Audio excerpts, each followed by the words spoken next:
안녕하세요. 나는 가장주부입니다. 저는 요즘 호텔 룸메이드 일을 하고 있고 벌써 2달이 되었습니다. 청소를 하는 것보다 카트를 끌고 이동하는 게 더 힘들었는데요. 지금 근무하고 있는 호텔은 배정받은 층으로 이동할 때마다 카트를 끌고 다녀야 하는 시스템이라 여간 고된 게 아닙니다.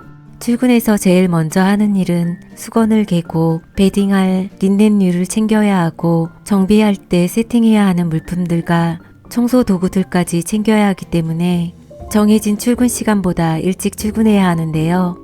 그래서 아침에 7시 되기 전에 집에서 나와야 합니다. 근무하고 있는 호텔까지는 집에서 거리가 꽤 있어서 매일 1시간 10분 정도 전철을 타고 출퇴근하고 있고 또 전철을 2번 더 갈아타야 해서 처음에는 정말 많이 힘들었습니다. 퇴근할 때는 매일 졸면서 비몽사몽 상태로 퇴근하고 있는데요. 집에 오면 땀 범벅이 된 끈적거리는 몸을 씻지도 못한 채 잠이 들었다가 일어나 보면 8시가 다 되어 있고요. 그때서야 저녁 준비를 하고 다음날 아들이 먹을 것까지 챙겨놓고 집 정리까지 하고 나면 11시가 넘어서야 하루를 마무리하는데요. 오늘 하루도 견뎌냈다는 안도감과 함께 고단함이 몰려옵니다. 하루를 겨우 살아가고 있는 상황에서 영상을 올리는 것이 물리적으로 많이 어렵게 되었고 체력적으로도 그렇고 심리적으로도 부담감을 많이 느끼고 있습니다. 이 일을 하게 된 건 여러 가지 이유가 있는데요. 일단은 다시는 어린이집으로 돌아가고 싶지 않았습니다. 나이 들어서도 할 수 있고 혼자 할 수 있는 일이 뭐가 있을까 하다가 우연히 알게 된 것이 룸메이드였고 나이 들어서도 할 수 있고 일이 익숙해지면 돈도 많이 벌 수 있다고 해서인데요. 룸메이드 일을 하는 사람들 대부분이 외국인이 많고 한국 사람이 귀하기도 해서 취업하기가 쉬울 거라고 생각했습니다. 지금 근무하는 곳은 30대부터 70대까지 있는데요. 40대 한국인은 저만 있고 50대, 60대 연령대가 많습니다. 힘든 일이기도 하고 여기 근무 환경이 그렇게 좋은 편은 아니다 보니 많은 사람들이 퇴사를 했다고 하는데요.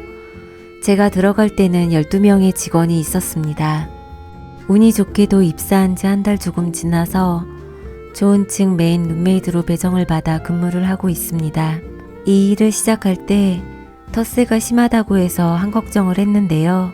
제가 무슨 복인지 기존 여사님들한테 예쁨을 받고 별로 노력한 것도 없는데 주변에서 나를 좋게 봐주는 것이 신기한 경험이었습니다.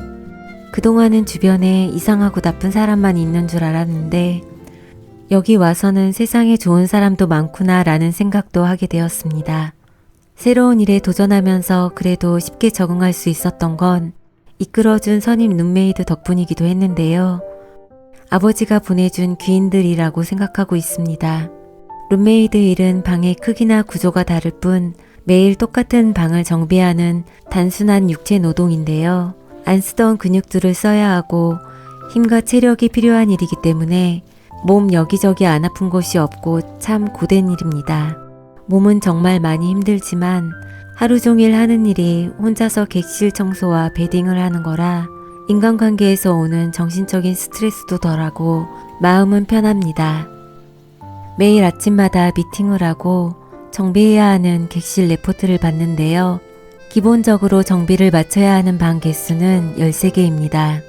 객실 정비는 시간과의 싸움이라고 할 수 있는데요. 저 같은 경우는 남들보다 손이 느린 탓인지 거의 매일 근무 시간을 초과해서 제일 늦게 일을 끝내고 있습니다.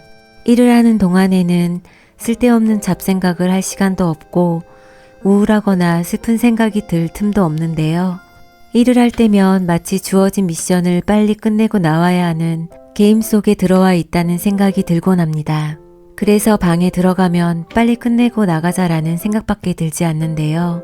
아버지에 대한 생각과 지난 날들에 대한 후회와 반성, 되돌릴 수 없는 것들에 대한 미련과 집착, 분노감과 우울감으로부터 벗어날 수 있는 이 일이 지금의 저에게는 적합하다는 생각입니다. 지금 제가 바라는 건 하루빨리 이 일이 몸에 익숙해져서 예전 어린이집에서 버는 것만큼은 벌고 싶다는 건데요. 앞으로 제 생활에 온전히 집중하고 싶어서 영상은 올리지 못할 것 같다는 말씀을 드립니다.